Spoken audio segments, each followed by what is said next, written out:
తెలంగాణ రాష్ట్ర వ్యాప్తంగా బీఆర్ఎస్ పార్టీకి సంబంధించి రజతోత్సవ సభ భారీగా కూడా ఏర్పాట్లు చేశారు. పూర్తి స్థాయిలో కూడా తెలంగాణ సమాజం మొత్తం కూడా అన్ని పార్టీలు కూడా బీఆర్ఎస్ పార్టీ చేస్తున్న 25 ఏళ్ల ప్రస్థానానికి సంబంధించి ఏం జరగబోతుంది, కేసీఆర్ స్పీచ్ ఎలా ఉండబోతుంది అనేది ప్రధానంగా కూడా చర్చ కొనసాగుతుంది. అసలు ఏం జరుగుతుంది అని ఆర్ఎస్ ప్రవీణ్ గారు ఉన్నారు, వారితో మాట్లాడే ప్రయత్నం అయితే చూద్దాం. నమస్తే సార్, ఎలా ఉన్నారు? బాగున్నాను. అంతా ఎలా అనిపిస్తుంది పరిపాలనకు సంబంధించి? పరిపాలన ఘోరంగా ఉంది. పరిపాలన లేదు తెలంగాణలో. ప్రజాపాలన పూర్తిగా ప్రతీకార పాలన అయిపోయింది. ఈరోజు ప్రజాప్రభుత్వం అంటున్నారు. ప్రజాప్రభుత్వం కాదు, ప్రజలను దోచుకునే ప్రభుత్వం, ప్రజల మీద దౌర్జన్యం చేసే ప్రభుత్వం, ప్రజల మీద ప్రతీకారం తీర్చుకునే ప్రభుత్వమే తప్ప ఇది ప్రజా సంక్షేమ ప్రభుత్వం కాదు, ఇందిరమ్మది అభయహస్తం కాదు, భస్మాసురస్తం అయింది ఇక్కడ. అంటే ప్రజలైతే ప్రభుత్వం మీద తీవ్రమైన వ్యతిరేకత ఉన్నారు. ఆ వ్యతిరేకత బీఆర్ఎస్ పార్టీకి కలిసి వచ్చే అవకాశం ఉంటుందా ఈ సభతో? నిజానికి ప్రజలు ఎప్పుడెప్పుడా బీఆర్ఎస్ మళ్ళీ వస్తుందా అని 1000 కళ్ళతో ఎదురు చూస్తున్నారు. ఈరోజు మేము ఎందుకు చెప్తున్నాం మాట అంటే, మరి గ్రామీణ ప్రాంతాల్లో ఈ సభ గురించి, మేము వరంగల్లో జరగబోయే ఏప్రిల్ 27 సభ గురించి మేము గ్రామీణ ప్రాంతాల్లో పోతున్నప్పుడు ప్రజలు ఎప్పుడెప్పుడు ఈ సభకు రావాలా, ఎప్పుడెప్పుడు కేసీఆర్ గారి ఉపన్యాసం వినాలా, ఎప్పుడెప్పుడు మిగతా ప్రజలందరితో కూడా వాళ్ళ సాధక బాధకాలు పంచుకోవాలని మొత్తం తెలంగాణ అంతా కూడా ఎదురు చూస్తూ ఉన్నది. సో అంతే తప్ప ఇప్పుడు ప్రజలు ఎప్పుడెప్పుడు ఈ కాంగ్రెస్ ప్రభుత్వాన్ని గద్దెదించుదామా అని కూడా చూస్తూ ఉన్నారు. అంటే రజతోత్సవ సభకు సంబంధించి కేసీఆర్ స్పీచ్ ఎలా ఉండబోతుంది? ఎందుకంటే అన్ని పార్టీలకు సంబంధించి పూర్తి స్థాయిలో కేసీఆర్ ఏం మాట్లాడతాడు? 15 నెలల పాలన ఒకవైపు, 25 సంవత్సరాల సంబంధించి ప్రస్థానం మరోవైపు, ఇటు 14 సంవత్సరాల పోరాటం, ఇటు 10 సంవత్సరాల అధికారం, ఈ అన్నింటినీ బేరీజ్ చేసుకుని మాట్లాడే అవకాశం ఉంటుందా? ఎలా ఉండబోతుంది?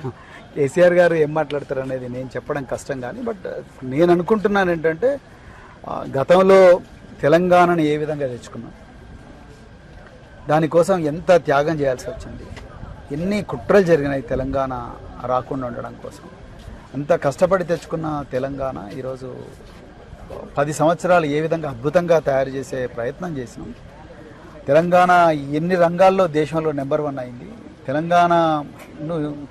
దేశమంతా కూడా తెలంగాణ వైపు ఏ విధంగా చూసింది, ఒక దిక్సూచి ఏ విధంగా అయింది. మరి అలాంటి తెలంగాణను మనం అమాయకత్వంతోనో లేకపోతే ఒక పొరపాటు వల్లనో ఈరోజు మనం పోగొట్టుకున్నాం. గాడి తప్పింది తెలంగాణ. ఇలా దోపిడీ వర్గాల చేతిలో బందీ అయిపోయింది. దోపిడీ దొంగలందరూ కూడా పట్టపగలే దోచుకుంటున్నారు. ఇలాంటి తెలంగాణను మనం ఏం చేద్దాం, ఎట్లా కాపాడుకుందాం అనే విషయాల మీదనే, భావితరాలు ఏ విధంగా బతకాలి తెలంగాణలో, వాళ్ళకి ఎలాంటి తెలంగాణను ఇవ్వాలి మనం, దాని మీద మన బాధ్యత ఏందన్న విషయాల మీద నేను అనుకుంటున్నాను కేసీఆర్ గారు మార్గదర్శనం చేయబోతున్నారు అనుకుంటున్నాను. మరి ముఖ్యంగా కేసీఆర్ గారు మాతోనే చాలాసార్లు అన్న మాట ఏంటంటే, ఇది ఈ రేవంత్ రెడ్డికో లేకపోతే ఈ బీజేపీ వాళ్ళకో వాళ్ళకు వ్యతిరేకంగా మనం మాట్లాడడం కన్నా కూడా తెలంగాణ ప్రజల ప్రయోజనాలను మనం గుండెలో పెట్టుకొని ఏ విధంగా కాపాడుకోవాలి, ఆ తెలంగాణ ప్రజలను రేపు 21వ శతాబ్దంలో ఈ కంప్యూటర్ యుగంలోకి ఏ విధంగా మనం ఆత్మగౌరవంతో, గొప్ప ఆత్మవిశ్వాసంతో ఏ విధంగా నడిపించాలి అన్న దాని మీదనే కేసీఆర్ గారు మాకు చాలాసార్లు దిశానిర్దేశం చేసిండ్రు. ఇంకా చాలా విషయాలు చెప్పబోతున్నారు. వారు ఏం చెప్తారనేది నా దగ్గర కూడా స్పష్టమైన సమాచారం లేదు, ఉండే అవకాశం కూడా లేదు. సో కానీ తప్పకుండా నిజంగా చరిత్రలో ఒక నిలిచిపోయే ఒక గొప్ప ఉపన్యాసం అయితే ఉంటుందని. అంటే ఈ సభ తర్వాత 25 ఏళ్ల ప్రస్థానంలో అడుగుపెడుతున్న సందర్భంగా ఇక నుంచి కేసీఆర్ ప్రజలతో ఉండే అవకాశం ఉంటుందా? ఎందుకంటే 15 నెలల పాలన, మళ్ళీ కేసీఆర్ రావాలనే నినాదం మరోవైపు, ఇటు తెలంగాణకు కేసీఆర్కు పేగుబంధం అనేది ఉద్యమం నాటి నుండి ఉన్న బంధం, ఇక సమస్యల మీద పోరాటం చేసే అవకాశం ఉంటుందా, లేకపోతే నాయకత్వం ఏమైనా దిశానిర్దేశం వరకే పరిమితమయ్యే అవకాశం? కేసీఆర్ గారు ఇక నుంచి ప్రజలతో ఉంటారా అన్న ప్రశ్న అసలు ఉత్పన్నం కావడం లేదు. ఎందుకంటే వారు నిరంతరం ప్రజలతో ఉన్నారు. అనారోగ్య కారణాల వల్ల మొదట్లో కొంత ఇంటికి పోయి ప్రజలు చెప్పుకునే పరిస్థితి వచ్చినప్పటికీ పార్లమెంట్ ఎలక్షన్లు కానీ దాని తర్వాత కానీ రకరకాల వేలాది మంది ప్రజలు రెగ్యులర్గా ఆయన ఇంటికి పోయి కలుస్తున్నారు. సో ఏనాడు కూడా ఆయన ప్రజల నుంచి దూరం కాలేదు. వీళ్ళు ఏదో కాంగ్రెస్ పార్టీ, బీజేపీ ఆ విధంగా చెప్తుంది, కానీ ఆయన ఎప్పుడు ప్రజల నుంచి దూరం కాలేదు. ఆయన మా అందరికీ దిశానిర్దేశం చేసి మమ్మల్ని అందరినీ కూడా నిరంతరం ప్రజల మధ్యలో పెడుతున్నారు. ప్రజల కోసం పోరాడమని చెప్తున్నారు, ప్రజల గొంతుక కావాలని చెప్తా ఉన్నారు. సో ప్రతిదీ కూడా చాలా చక్కగా గైడ్ చేస్తున్నారు. అంతే తప్ప వారిని ప్రజల నుంచి ఆయన దూరం అయ్యిండు అనే ఏదైతే వాదన ఉందో అది పూర్తిగా కల్పితమని నేను అనుకుంటున్నాను. ఎంతమంది వచ్చే అవకాశం ఉంటుంది సార్? నేను అనుకుంటున్నాను 10 లక్షలు వస్తాను. 10 లక్షల వరకు పూర్తిస్తారు. అంటే ప్రభుత్వ వ్యతిరేకతనా లేకపోతే కేవలం గులాబీ దండేనా? నేను అనుకుంటా ప్రధానంగా బీఆర్ఎస్ పార్టీ మీద ఉన్న అవాజ్యమైన ప్రేమ, బీఆర్ఎస్ పార్టీ, కేసీఆర్ గారి మీద ఉన్న ప్రేమ, గౌరవం, వాత్సల్యం, అవే ప్రజలను ఇక్కడికి తీసుకొస్తాయి.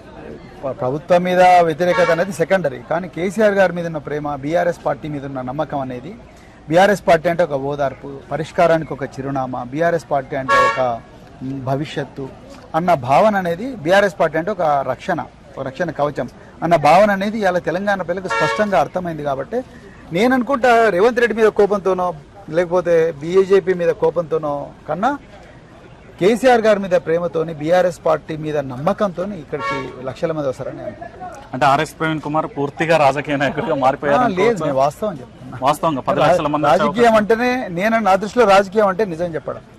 ఓకే, అబద్ధం 10 లక్షల మంది అంచనా 100% వస్తారు. మీరు చూడండి, ఎందుకంటే ఘోరమైన ఓటమిని చవి చూసారు కదా ఎవరు బీఆర్ఎస్ పార్టీకి సంబంధించి. తర్వాత వ్యతిరేకత వచ్చినప్పటికీ కూడా ప్రజల్లో ఇంకా నమ్మకం రాలేదనేది గ్రామీణ స్థాయిలో వస్తున్న వాదన. లేదు, తప్పు. మేము గ్రామీణ ప్రాంతాల్లో ఉంటున్నాం కాబట్టి చెప్తున్నా. నిజానికి చాలా గొప్ప నమ్మకం ఉంది. ప్రజలు గిల్టీ ఫీలింగ్ అంటారు చూసిండ్రా, అయ్యో ఏదో తప్పు చేసామన్న భావన అనేది ప్రజల లోపల చాలా తీవ్రంగా కనిపిస్తుంది. అందుకొరకే ఎప్పుడు వీలైతే అప్పుడు ఈ సభకు వద్దామని చూస్తా ఉన్నాం. ఊర్లలో అడుగుతున్నారు, మాకు బస్సులు పెట్టండి, కార్లు పెట్టండి, లేదా ఏదైనా పెట్టండి అని. ప్రజలు పాటలు పాడుతూ ఉన్నారు, పాటలు రాసుకుంటా ఉన్నారు, వాళ్ళు రికార్డింగ్ చేయించుకుంటా ఉన్నారు, వాళ్ళే గోళ్ల మీద రాసుకుంటా ఉన్నారు. మాకు కూడా పాంప్లెట్లు ఇవ్వండి, మాకు కూడా కరపత్రాలు ఇవ్వండి అంటున్నారు. సో ఇన్ని పాసులు ఇవ్వండి అంటున్నారు. సో ఇన్ని జరుగుతూ ఉన్నాయి. Thank you sir, thank you very much. చూసారు కదా, ఆర్ఎస్ ప్రవీణ్ కుమార్ గారు సంబంధించి పూర్తి స్థాయిలో 10 లక్షల మంది పూర్తి స్థాయిలో సభకు హాజరయ్యే అవకాశం ఉంటుంది. కేసీఆర్ గారి నిర్దేశంతో పూర్తి స్థాయిలో కూడా తెలంగాణ రాష్ట్ర వ్యాప్తంగా కూడా ఒక సంచలనం జరగబోతుంది అంటూ కూడా చెప్తున్న పరిస్థితి.